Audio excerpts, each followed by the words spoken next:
Hello sir. Hello ఎవరు? కాదు sir, anganwadi school అన్నిటికీ పెద్ద సార్ మీరేనా? నేనే పెద్దయినా చెప్పు. కాదు సార్, అందరికీ గవర్నమెంట్ సెలవులు ఇచ్చినట్టే అంగన్వాడీ స్కూల్ వాళ్ళకి కూడా ఇచ్చు కదా. నీకు అవసరమా? కాదు సార్, ఆధారం తప్పనిచ్చి మిగతా రోజులంతా బడికి పోవాలనా? ఊరికే వస్తాయా జీతాలు 11,000? కాదు సార్, ఏమిటి సార్ నువ్వు మాట్లాడేదే? మా ఇంట్లో ఉన్నది బడా కాదు, అడిగిడికి పోయిన దానికే 3,000 4,000 ఖర్చు వచ్చా నెలకు.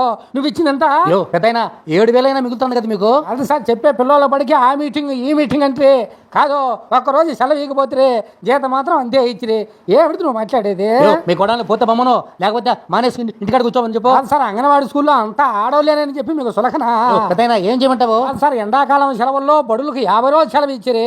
కాదు, అంగన్వాడీ స్కూల్కు కనీసం ఒక్కరోజు కూడా మూతపోయిరా. నీ బాధ ఏందియా? కాదు సార్, అంగన్వాడీ స్కూల్లో పనిచేసే వాళ్ళకి పని భారం తగ్గింది. అది అంగన్వాడీ స్కూల్కి పోయి మీ కోడలు వాళ్ళు ఏమన్నా రాళ్ళు రప్పలు ఎత్తుతున్నారా? కాదు సార్, నోరు ఉండదని ఊరికే మాట్లాడకాకు. అంగన్వాడీ స్కూల్లో 1 గంట నిలబడుకుంటారా ఓపిక? నువ్వు తెలుసు వాళ్ళ కష్టం ఏంటో. పెద్దయినా మాకు తెలుసులయ్యా.